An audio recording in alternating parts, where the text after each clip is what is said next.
you may want to read the instructions that came with your wireless device to learn more about pairing. At this point, you can plug in your speakers or headphones. If it uses a typical audio plug, look for the green audio port on the front or back of your computer case. However, some speakers, headphones, and microphones use USB connectors. Finally, it's time to connect the power supply cables and plug the computer in. You should have two cables. One goes with your monitor, and the other plugs into the back of your computer case. Now plug both cables into a power outlet. We recommend using a surge protector to keep your equipment safe in the event of a power surge. When you're ready, plug the surge protector into a regular outlet. If it has a power switch, you may need to switch it on. That's all there is to it. Now take a minute to make sure you're happy with your workspace. Then turn your computer on. You may already know that there are many important parts inside a computer, but what exactly do they do? Let's take a look inside and learn about the various components that make a computer work. Whether it's a desktop computer or a laptop, every computer has a large circuit board called a motherboard. This contains some of the most important parts of the computer, such as the CPU, also known as the Central Processing Unit or processor. The CPU can be considered the brain of the computer because it processes information and carries out commands. Since it tends to get hot, it's covered by a piece of metal called a heatsink, which draws heat away from the processor. The motherboard also contains the computer's RAM, or random access memory. This is the short-term memory that the computer uses whenever it's performing calculations. However, you cannot store your files there, because the RAM is cleared when you shut off the computer.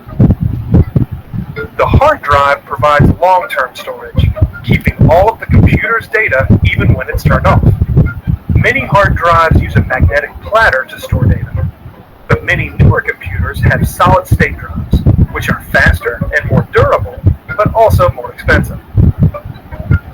On many desktop computers, the motherboard has expansion slots that allow you to upgrade by adding expansion cards. You can add a video card to get better graphics performance, or you can add a wireless card to connect to your wireless home network. Most laptops, however, don't have expansion slots. Of course, the computer's components need electricity to run. The power supply unit is designed to take power from the wall outlet and send it to all of the different components that need power. Laptops also contain a built-in battery that lets you use them anywhere. A computer is a pretty complex machine, but now that you've seen what goes on inside, it should be a little less mysterious. Every computer has its own set of buttons and ports. In this video, we're going to talk about some of the most common ones, including what they're for and how to recognize them. Some buttons are universal, like the power button. Depending on the type of computer you have, it may be on the front, on the back behind the screen, or even on the inside when you open the lid. The power socket is where you'll connect the power cord. If you have a laptop, you'll have a charging port instead. Most computers provide more than one USB port, so you can plug in any device you might need. Keyboards, printers, and USB drives are all common examples. Some computers even have USB-C ports, which can be used for many different things, not just plugging in devices.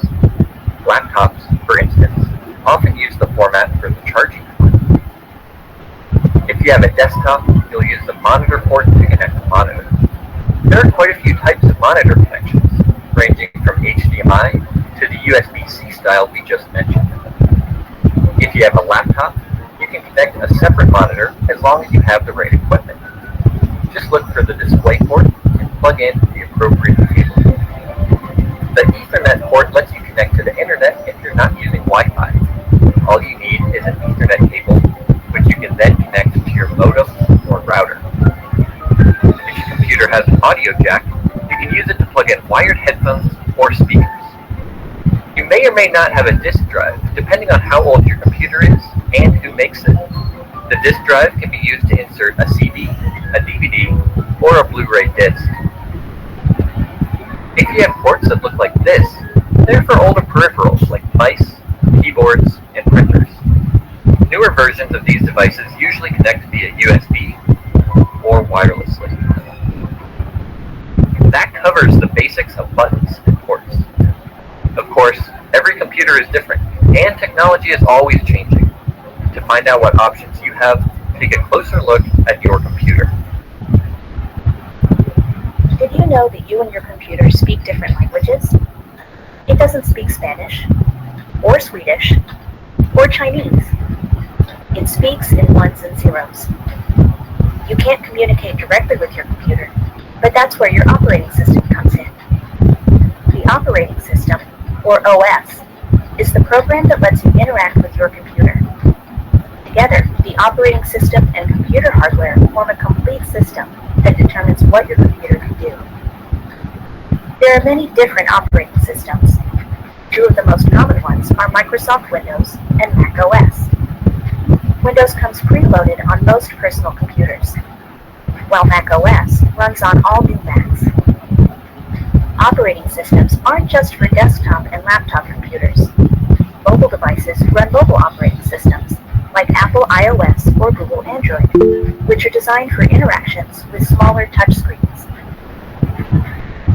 Before downloading a new program or application, be aware that it may not be available for your operating system. Some applications work on all devices, while others only work on certain ones. There are many different types of computers, but they all use similar parts to operate.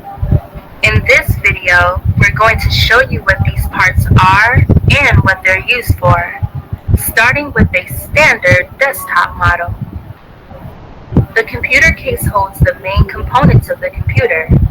This is where the actual processing happens. Today, most cases are what we call tower cases, which means they stand up vertically, but they can also come in other shapes and sizes. To view things on your computer, you'll need a monitor. The monitor uses the video processor inside your computer case to display images, text, and other content. Most monitors have an LCD or LED display, both of which are very thin so they don't take up much space. All-in-one models are even more compact since they combine the monitor and the computer case into a single unit. To interact with your computer, you'll need a keyboard and a mouse. Keyboards come in many different styles, including wireless and ergonomic. The mouse is used to control the mouse pointer on the screen, so you can click and interact with your computer. Most mice detect movement using an optical sensor on the bottom. Underneath, you'll find a small electronic guide. Laptops combine all of these things into one. That includes the components that are normally inside the computer case, plus a built-in screen, keyboard, and touchpad. The touchpad is a small touch-sensitive area that takes the place of a traditional mouse. It lets you control the mouse pointer using a drawing motion with your finger. Laptops offer the best of both worlds when it comes to portability. You can use them on the go thanks to the built-in battery, or you can connect a separate monitor, keyboard, and mouse, effectively turning your laptop into a desktop. So those are the basic parts of any computer setup. As you can see, each part plays an important role, which you'll come to understand as you spend more and more time with your computer. We rely on our computers for many different things. We trust them to keep our information safe, including our files and personal data. That's why it's important to protect your computer and do your best to keep it running smoothly. Here are some tips that can help. One of the biggest threats to computer safety is malware. Malware is any type of software that's designed to damage your computer. or gain unauthorized access to your personal info. This can include viruses, spyware, Trojan horses, and other malicious software. Windows computers, Macs, and even Chromebooks can get malware. To protect your computer, you should use an antivirus program like Kaspersky or the built-in Windows Defender. This helps prevent viruses from being installed and also lets you scan your computer and remove any viruses that are found. Keep in mind, no antivirus program is perfect. To stay safe, you should still avoid suspicious-looking ads or downloads. Run regular updates to your antivirus program, and also run updates to your operating system. To keep your computer running smoothly, the latest version of Windows offers a couple useful features, including storage sense and defragment and optimize drives. You can access both of these in settings, or you can find them using the search bar.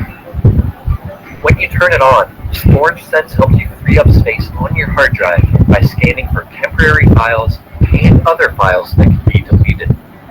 Once on, it will run automatically in the background.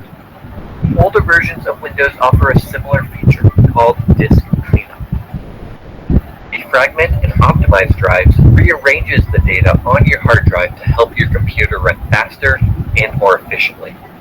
It should be running automatically on a weekly basis, so you can easily check or change the schedule anytime. If something bad does happen to your computer, you could lose all of your important files. To prevent this, make this process even easier, you can use software like Windows Backup or Time Machine if you're using a Mac. Of course, if something happens to your computer and your backup drive, you'll still lose all of your files. For more security, you can use an online backup service like iDrive or Carbonite. You may have to pay a monthly fee to use these services, but the advantage is that your files will stay safe in the cloud no matter what happens to your computer. Following these tips can help you protect your computer and keep your information safe. You can rest easy knowing that all of your files will be there when you need them. It's important to keep your computer clean, not just because it looks nice, but because things like dust and dirt can affect your computer's performance. But there's a right way and a wrong way to do it. We're going to show you the right way to clean your computer. First, turn off or unplug any item before you clean it, just to be safe.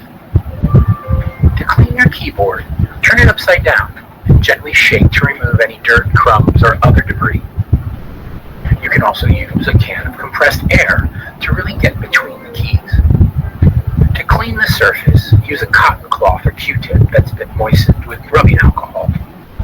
Never pour alcohol or any other liquid directly onto your keyboard. If you spill something by accident, don't panic. Turn off or unplug the keyboard, then leave it upside down to drain. If you're dealing with a laptop spill, shut down completely and follow the same steps. Modern mice don't require much cleaning because they don't have a lot of moving parts. Just keep an eye on the sensor underneath. If anything gets stuck here, even a tiny piece of dust, it can keep your mouse from working smoothly. When cleaning your screen, avoid household cleaners like Windex and disinfectant wipes. Also, never spray the screen directly. It can leak inside and damage the components. The safest method is to shut down or unplug your computer, then wipe the screen with a cotton or microfiber cloth. For heavier cleaning, moisten the cloth with water. For outer surfaces like the case and monitor housing, it's okay to use glass cleaner. You can also make your own cleaning solution by mixing equal parts vinegar and water. Just remember not to spray your equipment directly. Spray a cloth or paper towel first, then gently wipe. Don't forget to check the back of your case, which can get pretty dusty. If you see any buildup in the ventilation fans, use a can of compressed air to clean them out. Finally, pay attention to airflow around your computer. That means no books, no clutter, nothing that might block the ventilation fans, which are designed to keep your computer from overheating. If you have a fanless computer, it's best to have airflow around the entire unit. There are lots of reasons to set up a home internet connection. For example, you'll have access to email, news, shopping, TV shows, and much more. And once you have a working internet connection, you can create a wireless home network, which will let your whole family connect their computers, smartphones, and other internet-ready devices. Let's look at a few different types of internet connections that you can have. Dial-up connects to your phone line. It's usually much slower than other types of internet connections, but in some areas it may be the only option available.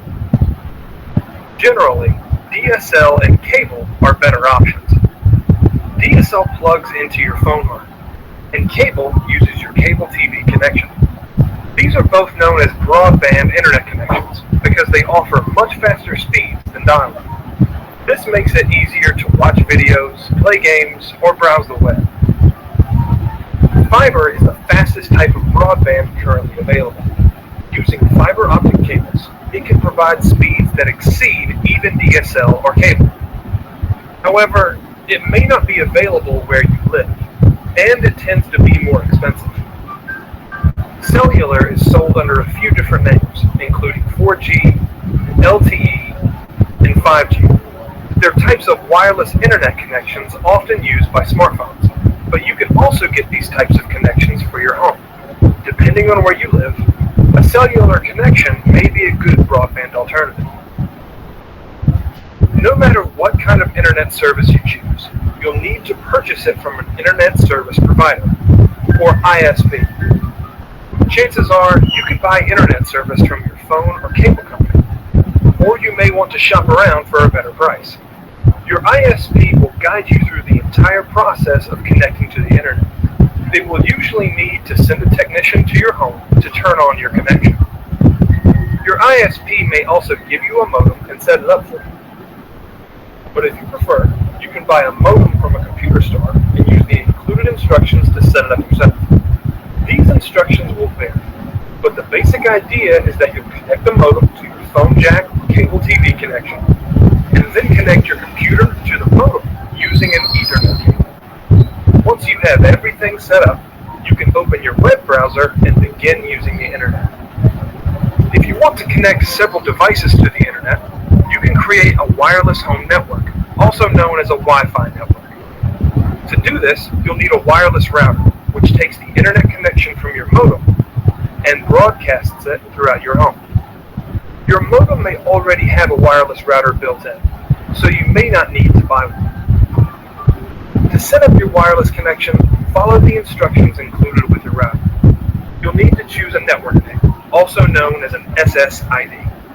Also, for security, you should turn on WPA2 or WPA3 encryption, depending on what your router supports. Then, make sure you choose a strong password. After you've set up your wireless network, go into each device's Wi-Fi or network settings, select your network name, and type your password. If any of your devices are not wireless ready, you can simply plug them into your router with an Ethernet cable, or you can purchase a wireless card.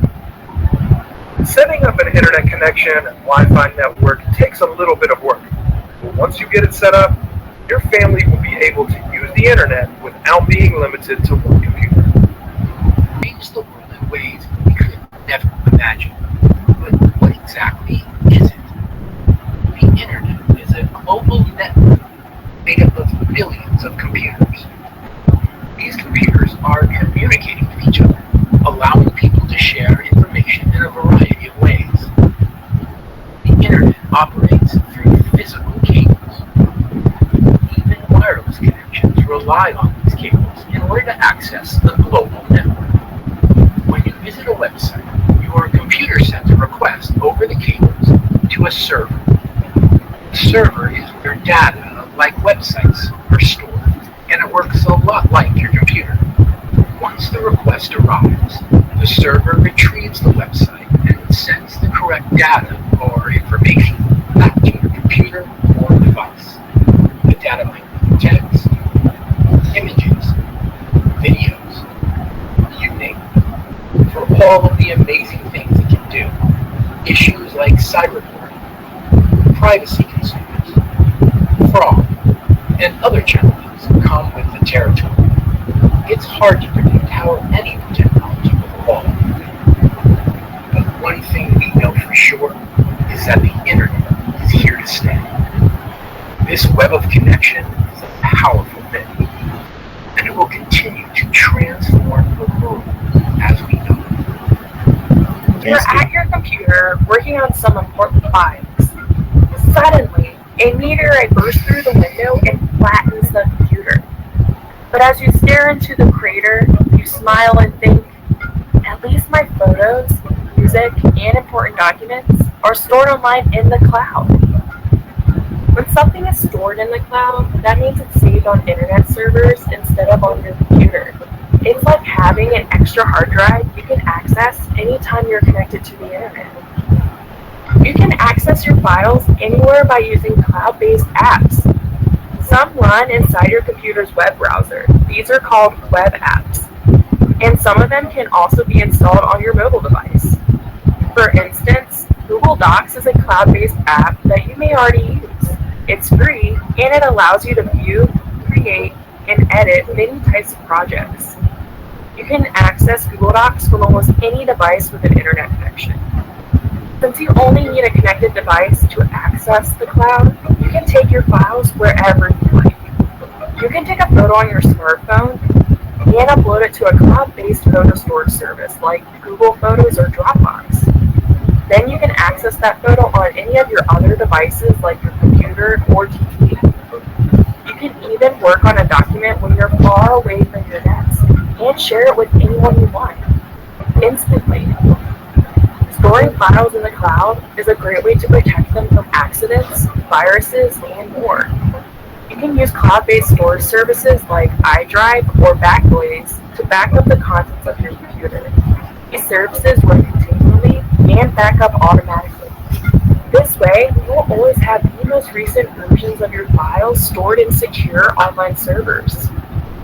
If something bad happens to your device, you can easily transfer your backup files from the cloud to another device. Whether you're backing up photos and music that you love, or using a file on the go, the cloud has a lot to offer. Plus, when your files are stored in the cloud, you won't need to worry about losing them to a computer malfunction or a rogue meteorite. What is AI? AI stands for Artificial Intelligence, and it's a way for computers to learn and work kind of like us. You can think of AI as a brain for a computer. Similar to how we use our brains to learn and make decisions, AI uses special computer programs to do the same thing. With AI, computers can help us with the stuff that would be really hard for people to do on their own. They can help doctors diagnose diseases, allow us to predict the weather more accurately, and even play video games. It works by using software to look at lots of information and find patterns. Just like how you can tell the difference between a dog and a cat, AI can learn to recognize things too. There are three main types of AI: supervised, unsupervised, and reinforcement learning. Each type learns in its own special way, but they all use lots of data to get better at what they do. AI is important because it helps us do things faster, more accurately, sometimes even better than we could on our own. Plus, it can help us solve really complex problems that we might not be able to figure out by ourselves. AI, the possibilities are endless. From self-driving cars to personal assistants, AI is changing the way we live and work. So the next time you hear about AI, just remember that it's like a smart brain for computers, helping us to solve big problems and do things we never thought possible. To learn more about AI, check out our website at GCF Global. The internet isn't just about computers anymore. Now, all kinds of everyday objects can connect to the internet, including cars, thermostats, sporting equipment, refrigerators, and even shoes. This is known as the Internet of Things. Now, you may be wondering, Why would shoes need to connect to the internet? Well, the shoes can collect data, like how many steps you take, which can be viewed from another internet-connected device, like a smartphone. All the metrics collected by the shoes can be analyzed to tell you how many calories you've burned, give you personalized fitness advice, and much more. But the Internet of Things isn't limited to consumer products. There are city trash cans that send alerts when they need to be emptied, sensors on bridges that check for stress or damage to its structure, and many more examples extending to healthcare, manufacturing, and agriculture, among others. Unfortunately, there are also new security concerns. For example, if you have internet-connected locks, a hacker might be able to unlock your front door remotely. And there's the issue of privacy. All of these devices are collecting large amounts of data that can capture your actions and location throughout the day. Often, we don't exactly know all that is being collected or how this information is being used. The Internet of Things is going to grow exponentially over the next few years, bringing with it new benefits and challenges. If you woke up this morning thanks to the alarm on your smartphone, or if you like watching videos or playing games on your tablet, you're using applications, also known as apps. An app is a software program that lets you do things, for lack of a better word. You'll find apps on all of your devices, including smartphones, tablets, and computers. Some apps help you complete tasks, while others are just for fun. Here are some examples of ways you can use apps. Mobile apps are apps that run on your smartphone or tablet. They can make many things in life more convenient. For instance, if you're looking for a place to buy coffee, an app like Google Maps can determine your current location and then recommend nearby coffee shops. Apps aren't just for mobile devices, though. The programs and applications on your computer can also be considered apps. If you've ever used Microsoft Word to create a document, or a web browser to visit a website or check your email, guess what? You've used an app. Some apps come already installed that you can easily download or buy more online. Apps are about communication, productivity, entertainment, and more. With so many possibilities, you're sure to find several apps that are perfect for the things you do.